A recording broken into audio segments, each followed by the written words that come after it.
so long is like alchemy. All right, here we go. Thursday night, TNT. No Jimmy Butler, so they've got the foreign Jason Siegel starting at forward for the Timberwolves. I'm not even going to try to pronounce his name. Y'all know I'll butcher it. He's a three-point shooter, European player. I like him. He's a decent player. The usual suspects for G-State. Now, the first few possessions is always very telling as far as the game plan goes. Look, they surprise Clay with the trap coming off that curl, forcing the turnover. Something that's very underrated about Zaza is his hands. Not only the strength of him, but just the quickness of his hands. Forces Towns into the three ball. But the cat stopper, he would not be tonight. Here's a nice little cut. Wiggins gets lost. Clay with the left hand. The basketball IQ on this team, though, is off the charts. KD already saw how they were playing that in the corner, so he's ready for the pass. Now, Za's not able to capitalize on it, but the quick reads this team makes is next to none. Clay in transition, and I'm telling you, man, this Minnesota defense, more ball watching than the San Francisco Day Parade. Tibbs, I don't know what's good, but their defense is alarming, and the Warriors took full advantage of it in the first quarter. Now, they ran off, they said 26 fast break points in this first quarter. A lot of them were like semi-transition, just fast shots. I don't know if they were all fast break points. I like how Steph finished that. Extend out. Don't let them chase you down, and then you meet the wall of Za. Wiggins, a known posterizer, body to body with Za at the rim, and that was just a nice play.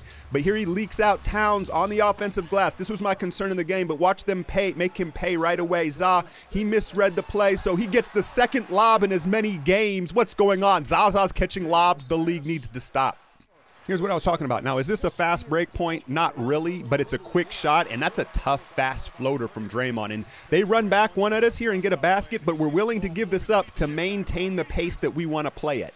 Now, Steph, watch him decide on the screen too soon. You see how he turns his body? He loses complete sight of Teague, opens up, and then Teague's floater game, man. Impressive, man. Now, watch Towns go over the back of KD, and there's a late whistle. Look at him slam the ball in frustration and glare at the ref. And Durant needs to mend his reputation with these refs moving forward. And here comes the man, Andre Iguodala. I don't know whose legs he had on, but that was his face and his upper torso, right? One thing I did notice was he has a new knee brace. He's rocking 2 new knee braces. It looks like they has the patella ring for jumper's knee. If that's all it took, but damn, Ig, what took so long? You see him pull the jumper right away. Now, there are not many teams with low block scores, but Taj has advanced skill moves. You see him with the drop step hook on KD, and I know KD's 7 foot, but he's going to struggle to guard the post. It's something he's never really done, and there's a lot of nuance to shifting weights in post defense that KD doesn't have. Here he does well to hold. Now, watch Steph direct Clay out there. That's an interesting call in rotation. Clay's like, what are you doing, Steph? But maybe in theory, Steph knows running at the three-point shooter, he's more vulnerable than Clay sliding over. Interesting decision from Steph. KD, rhythm 3. One defensive strategy I didn't agree with was Steph going over screens on Teague. You see it opened up to his floater game and his variety of runners again. I'd rather make him make a 3 than push him towards his strength, and that's just a straight dime from Iguodala. Now watch KD try to lead Nick Young. You know he wants nothing to do with the rim. See, Nick was trying to fade to the corner for the 3. KD realizes that he's played with him long enough, but Nick Young, a layup is always going to be easier. I don't care how much you like shooting threes, and there's Ig out in transition with that bounce. And then look at him try to spike home the offensive rebound. When's the last time you saw Iguodala do that? Several times, and then we saw a ghost at Oracle Arena. The pull-up transition 3 from Andre. Moment of silence. All right, I'm getting carried away, but man, was I happy to see this man play like that. Here we go, Clay, that slow transition, and S-Dot bailed him out. He gave the ball up too soon there, but Sean with that pogo stick finish gets it done. Draymond, another dime. And I'm telling you, Tyus Jones might be the worst defender in the NBA. I'm telling you, whenever there was a breakdown, he was around it, or Karl Anthony Towns was around those breakdowns. And it's Duke. I mean, he's a Duke point guard. You'd think he would have more fundamentals. There he is again, falling asleep. Livingston eating this time, and Tibbs wants a timeout. Do you think Tibbs gets a discount from his barber? You know, the barber's like, nah, you walk in here like you got a full head of hair. I'm charging you like you got a full head of hair. There's another back door, and it's either Towns or Tyus Jones, and I really don't know what to say. Like I said, they may be – their defense, like, they're not going to have it. I don't care if Jimmy Butler's there or not. This team is not going to be a threat if that's the way they play defense, and that's what you need from Towns. Out of the timeout, this is when I think Tibbs challenged him to get physical and get big, and that he did. And he had a little dominant spurt here where you're like, okay, this could be a problem if he played like this. And KD, sometimes it comes too easy and he gets caught sleeping. Teague, the and one. And Minnesota plays hard. It's not the effort, right? It's just their basketball IQ is kind of low. Now watch Towns here. He gets switched on to Steph, cuts off the baseline. Right here, he's got to tell Teague, hey, switch on to Steph. Instead, look at him come around, and then he's like, Crawford, too late, splash. Butler can do all the talking he wants, but you need a backline communicator like a Draymond Green or like Andrew Bogut was to help your guards on the switches. Looney's good for one of these a game, an offensive rebound into a three, this time KD the beneficiary. I want to credit the coaching staff as well, because I think they looked at tape and they were like, oh man, we could just run on these boys all day, and you could tell they identified it early. Jamal Crawford came in the game and really kind of kept Minnesota in this, again, with no Jimmy Butler, and he really has the same dribble package as KD. There's Swaggy in the corner, and he's got Casspe's minutes. Ever since Casspe was injured, Nick has taken those minutes, and he's been all right? Wiggins, look at him spin and then go back to the right hand. Very typical of an A1 athlete to not have the fundamentals down. More ball movement. This time it's KD in the corner and Towns late on the rotation. And then this is just great timing from Steph on the double team from the blind side. And he's broken out the no-look pass often the last few weeks. And it's been very subtle, but it's been very rewarding, right? He's not making turnovers off it. He's getting guys open looks. And then I just love the pick your spot Draymond on offense. Just picking his spots, being very efficient, and doing his thing on the defensive end. And it's, again, Tyus Jones getting cooked. And I think the TNT guys nailed it when they said it looked like they were playing 2K in this first half. One of the best halves of the season from Golden State. But Minnesota would not fold. Taj, they've got veterans. Jamal Crawford, you see them on the offensive glass. Watch KD get this switch out and just read this. Watch. You cannot gap him. If you start backpedaling, he's going to rise up on you just like Jamal Crawford with that hezzy. And that's why he is one of the most elite scorers we've ever seen. Here we go, Teague swinging it, and this is what this dude does, right? He's not in there to defend, so he hit a couple threes, old Jason Siegel having, right? Doesn't that look like him? Man, I got to learn his name. Anyway, Steph, corner, Clay, and this is where Clay just got dumb hot. But why Towns look like his knees hurt so bad when he shoots it? You see that old man release? But this is the thing I love about Zaza. So he gives up the three. He gave him too much space. So the next time, look at him crowd him, right? He's not going to give it up. And that's the thing about Zaza. Yeah, he's super limited, but he's not going to make the same mistake twice. He's always going to adjust. And there's a nice little spin move. So Minnesota, like I said, would not go away.